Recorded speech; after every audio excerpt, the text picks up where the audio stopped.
You know what I think?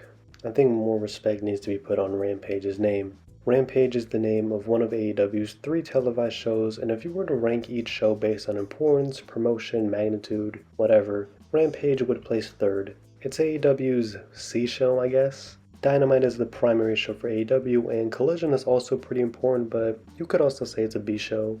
However, there seems to be this really bad stigma against Rampage. Some of the reasons are because of the fact that it's usually not a live show, it's only an hour long, its time slot that takes place right after SmackDown and is a little late at night for some, its clear placement on the AEW totem pole, and its lack of really big matches to make people want to tune in. Yeah, these are all fair to say, but Rampage is not a bad show. The problem is that when things don't happen on Rampage, it's called a useless show. But when things do happen on Rampage, people question why these things aren't on Dynamite or Collision.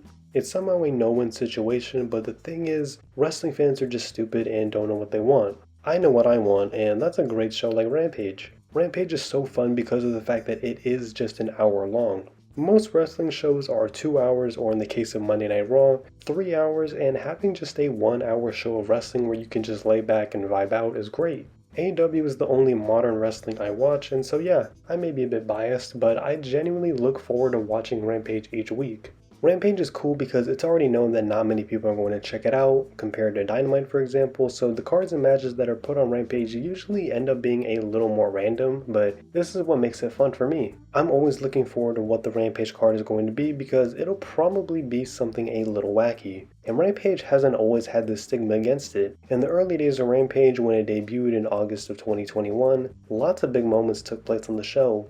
Kenny Omega and Christian Cage battled for the Impact World title, CM Punk made his huge return to wrestling, the first match between Bryan Danielson and Eddie Kingston, CM Punk and Eddie Kingston's promo battle, Hook's debut match, the street fight between the teams of Ty Mello and Anna Jay and Penelope Ford and the Bunny, Bryan Danielson vs Minoru Suzuki, and plenty more. Oh, and of course, Mark Henry's pre-main event segments. Classics. Lots of people know these big moments and matches that made Rampage feel special as well, but over time, the show's importance was felt less and less. But this doesn't mean that big, important, cool, or enjoyable things haven't been happening on Rampage since then. The first episode of AEW Dynamite I ever watched was the March 9th, 2022 episode, so the first episode of Rampage I ever watched was the March 11th, 2022 episode. I've seen every episode since then, and I wanted to make this video to just highlight all of the really cool things I've enjoyed from Rampage since then that are worth pointing out to show that Rampage isn't always some completely useless show that nobody should be checking out at all. If you have an hour and just want to chill for an hour while watching some cool wrestling, Rampage is the show for you. So let's just get into all of the cool stuff I've seen on Rampage that I want to remind you of or point you in the direction of because these are all things that have made the show so enjoyable for me. The first Rampage I ever watched featured Swerve's debut match, and it was against Tony Nese. That might sound a little weird considering what Tony Nese is doing these days, but it feels crazy to have watched Swerve's entire AEW career so far basically, and following this episode was the mainly Rampage exclusive storyline between Swerve, Keith Lee, and Team Taz members Ricky Starks and Powerhouse Hobbs. This is when I became a fan of all of them as well. Jon Moxley and Wheeler Yuta's insane match that led to Yuta becoming a full-fledged member of the Blackpool Combat Club. This was just such an epic moment with all the blood, and BCC has remained one of, if not my favorite group in wrestling right now. Hangman Adam Page vs Adam Cole for the AEW World title in a Texas death match? Yes, that is a match that happened on Rampage. We'll probably never see a match of this magnitude happen on Rampage ever again. I mean, it was for the world title and it was a Texas death match. They easily could have just waited to do this rematch on Dynamite, but I think it's really cool that this was featured on Rampage and the spot at the end with Hangman hitting Adam Cole with a deadeye through the table while having the barbed wire over his head has lived rent-free in my head ever since. Jade Cargill had her 30th win on Rampage, which is crazy to think about for me because of how many more wins she got by the time of her exit, but it was almost like 2 months they were building up Jade's 30th win, and it was against Marina Shafir. Just another big milestone for a homegrown AEW talent that had a lot of build-up, and I thought this moment was super cool and special. Will Ospreay had his in-ring debut for AEW on Rampage, and I remember not knowing much about any of the New Japan guys heading into the first Forbidden Door, but I was immediately impressed with Ospreay, and I've remained a fan ever since. The first ever Royal Rampage where Brody King won was awesome. I think AEW's gimmick matches are super fun, including this and the recent Casino Gauntlet matches. I think the Royal Rampage is a great match to coincide with Blood and Guts, and I remember being kinda surprised at Brody King winning this, but the ending shot of his win was just insane, and I feel like more people, including myself, saw so much more in Brody after this win. Does anyone else remember when all of July 2022 was used for a Lee Moriarty storyline? Each week there was something new that was further developing his character and his heel turn, and it was really interesting to me at the time, and it's interesting for me to think back on because of where Moriarty is at now. It's almost a little weird that this much time week to week was used for a lower mid-card guy like him, but he's insanely talented and underrated, and I mean, it was all good stuff too. The stuff with Jonathan Gresham, Matt Sydal, Dante Martin, and finally accepting Stokely Hathaway's offer was all so good, but it never felt like that kind of thing got followed up on, and I think that sucks because Moriarty is great. He's still regarded as one of the best young technical wrestlers in the company, and he's a prominent figure of Shane Taylor Promotions, and in between he's had run-ins with the BCC, Shibata, and he was a part of the firm, but I wish Moriarty was, no pun intended, more by now. And I always think back to and appreciate this month-long storyline on Rampage that did so much for him, and I hope something like this comes back, not just for him, but for other lower mid-carders who can use this time meaningfully for their own development. Who else also remembers the greatest faction of all time, the Trustbusters? There was a particular episode that featured them for the first time in ring, and this was the same episode where Sonny Kiss lost to Parker Boudreaux and then later turned heel to join the Trustbusters. It's also weird looking back on it, but the Trustbusters were actually a pretty cool jobber faction with the most random group of people, but I just felt like including this in this video because of how funny and random it all was looking back. Grand Slam 2022 on Rampage had some super cool moments. For one, Great Muta making an appearance in AEW and being with Sting was just surreal. Also, genuinely one of the best celebrity matches ever, Action Bronson teaming up with Hook to take on 2.0. Now, I've never listened to his music before, but him teaming up with Hook was so fun, and his performance in the match was so cool too, and I hope someday he does something like this again just for fun. Something else that happened on Rampage that just doesn't feel real at all is when Orange Cassidy and Katsuyori Shibata had a title match with Mike Tyson on commentary. Like, that description alone just feels like some AI generated BS, but that did really happen, and what surprises me more is how into it Mike Tyson actually was. Like, he was marking out big time for Shibata. Yeah, this is just something really weird that happened on Rampage. Eddie Kingston wrestling one of his biggest wrestling idols in Jun Akiyama. Eddie and Ortiz versus Akiyama and Konosuke Takeshita is an insane match, and seeing Eddie wrestle any of his idols from Japan is crazy, especially when you realize how much it actually means to him, and plus, the match is just really good. Preston Vance turning heel in the Dark Order and joining La Facción Ingobernable. Where even is he nowadays? But anyways, I was so hyped for this moment. The way he attacks the Dark Order, the way he rips off his mask, the way he gets in Negative One's face, and just all of it together was such an insane moment. I'm a big Ingobernables fan, and I was hyped to see Preston Vance break out as a heel surrounded by his Mexican colleagues, and I guess they've moved away from that now, but I hope he can find his footing again because this is one of my favorite AEW moments. Also, shout out to that Trios Battle Royale for $300,000 won by Top Flight and AR Fox. That was just a really fun idea, and I'd like to see something like this come back at a random time, just because I think AEW's Battle Royals are great, and the fact that it was all for all of that money is a cool idea too.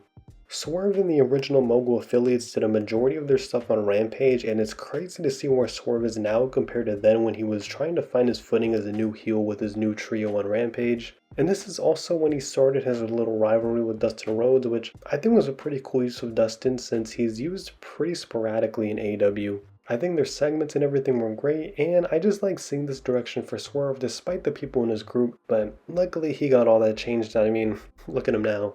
Another rivalry on Rampage I loved was Kip Sabian and Orange Cassidy's. Kip Sabian is one of my favorite guys in AEW, honestly, and I really wish he could actually be used, but that ship seems to have sailed, sadly.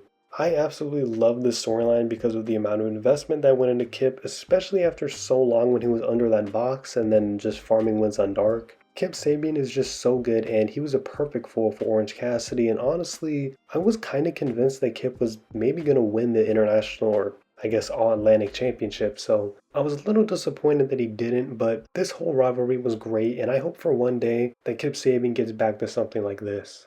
These are separate moments, but the appearances of celebrities such as Paul Walter Hauser and Impractical Jokers on Rampage were little fun moments, especially since they were each attacked by wrestlers. Paul Walter Hauser has gone on to have like an actual wrestling career on top of his acting career, which is pretty cool, and Impractical Jokers are really big AEW fans, especially Sal. And also, shout out to Sal on that comedy special, really good stuff.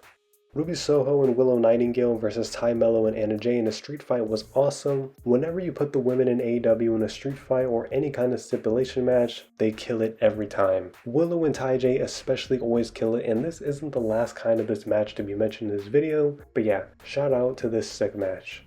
I mentioned the Firm earlier, but the Firm deletion match was awesome. I hadn't seen that many cinematic matches before this, so I wasn't sure what to really expect, but this was fantastic and just hilarious. Stokely Hathaway and Isaiah Cassidy were the absolute highlights of this, as they are some of the funniest people in AEW by far, and while I'm not crazy about the Hardy Boys in this day and age, they're good in stuff like this. The Firm was a weird stable that lacks some direction, but I enjoyed the bigger story that started off from Ethan Page and Matt Hardy, and this was just a really fun way to blow off everything for the Firm.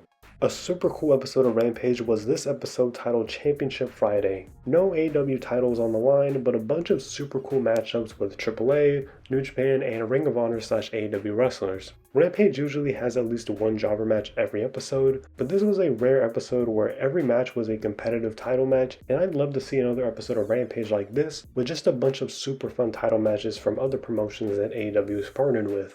The mixed trios match of Mark and Papa Briscoe and Aubrey Edwards versus Jeff and Karen Jarrett and Jay Lethal is another highlight of these exclusive Rampage storylines. Whatever they're called, Team TNA, Team India, Team Quadruple J, they're so good. I'm not sorry to say it, but they are a great mid-card heel faction and should be way more appreciated. But all of their segments and shenanigans on Rampage involving the Briscoe family and even the referee Aubrey Edwards leading up to this fun match were great.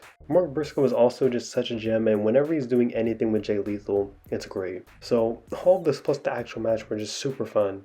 The big moment was when all of the fans chanted, "He's gay," towards Anthony Bowens after turning down Harley Cameron's advances to him. This was a great moment because this was a completely positive and supportive chant from the fans. There aren't a lot of openly gay male wrestlers, especially in a top wrestling promotion, and historically wrestling fans haven't been the most supportive of the LGBTQ+ community, but this was an incredible moment that showed that times have actually changed when it comes to the support of LGBTQ+ wrestlers. Shout out Anthony Bowens. Something else really interesting to me was the match between Jack Perry and Doki from New Japan, where Doki got cheered by all of the fans despite this probably being the first time the fans had ever watched him, while Jack Perry was just getting booed out of the building. Obviously, this was a small part in what led to his eventual heel turn at Forbidden Door, but I remember thinking how crazy this was because of the push Jack Perry was being given at this time, and honestly, I thought he was floundering. This was right after that Four Pillars match where he was pretty much exposed as being really bad on the mic, and I thought it was game over for him when I heard the fans booing him over Doki, but it's all worked out for him now, obviously. But shout out Doki, he's a great wrestler, and shout out Jack Perry for riding that wave of the fans turning on him. Rampage was also where Jade Cargill had her very last and farewell match for AEW. She's now doing great in WWE, but before she went there, she had this one final match against Kris Statlander where she put her over in an actual match. It was a great farewell for such a dominant star in AEW's women's division. I was very critical of her booking a lot of the time, but the fact that this was also respectful and she had a good match to end her career at AEW, it was a great way to end this chapter of her wrestling career as she went on to WWE. A match that was hyped up for a while in advance was Mystico versus Rocky Romero in a 2 out of 3 falls match. This was really cool because this was, I think, the real start of the CML and AEW partnership, and obviously they had a great match, but yeah, that's really all to say about it. Just really cool that CML and AEW were able to partner up. Mike Santana and Ortiz breaking up was really sad, but all of their segments and promos exclusively on Rampage were so good. I think I came out of that actually being more impressed with Ortiz out of the two, but both of them did really well with all of this, and this led up to their no disqualification match. That was a great match and quite bittersweet because this was a great tag team breaking up, but they put on a great match, and since then Santana's gone on to start a solo career, and now he's in TNA doing his thing, so good for him. One of my personal favorite matches from Rampage ever is Konosuke Takeshita versus Kyle Fletcher. They went out there and killed it, and this was the match that solidified Kyle Fletcher's spot in the Don Callis family. I just wanted to point out how good of a match this was and that Takeshita and Fletcher are both such amazing wrestlers. Bryan Danielson and Daniel Garcia had another match, this time in the Continental Classic on Rampage, and anything these two do together is great, and of course the match itself was great, but I also loved the in-ring storytelling between these two, and I hope that eventually their two paths meet again. There's always been these little teases between them ever since their first feud when the Blackpool Combat Club and the Jericho Appreciation Society feuded, and I'm ready for when Garcia gets that clean win against Danielson. A fun little moment was the Von Erichs wrestling on Rampage, and afterwards, Kevin Von Erich coming out and giving Jake Hager the Iron Claw. Just a really fun moment, and it was so nice to see Kevin Von Erich having fun as well. And shout out Jake Hager too for selling that so well and making that moment just mean so much more. The entire storyline between Ruby Soho, Angelo Parker, and Saraya with Zack Knight and Harley Cameron was fantastic. This was easily one of my favorite stories from this past year. Everything was so good and the exact type of cheesy fun that you get from this type of story in like a rom-com or something like that. And then the reveal from Ruby that she's pregnant was crazy and was the cherry on top of such a fun storyline, and I'm really interested to see what happens whenever Ruby comes back in the future. Another fun story that at least started on Rampage before eventually carrying over to Dynamite and Collision was the story between Stokely Hathaway, Chris Statlander, and Willow Nightingale. All of their interactions with each other have been some of my favorite things to come out of AEW this year, and I absolutely love this trio. I've praised Stokely a lot in this video, but Stat and Willow are also really good and funny, and they all complemented each other so well in all of these segments. This then leads into the next match right here. Julia Hart and Sky Blue versus Willow Nightingale and Chris Statlander in a street fight is another example of the women being put in this type of match and killing it. I don't have much more to say other than that, but they all were amazing, and this isn't the last type of these matches either. Rob Van Dam showing up on Rampage on April 20th, aka 420, was just a fun little touch for the show and its date. RVD doing these appearances for AEW once in a while is great because he can still wrestle pretty well and he's just having a fun time there clearly with his appearances. 420 was a perfect way to get him back in AEW, and I mean, who doesn't love RVD?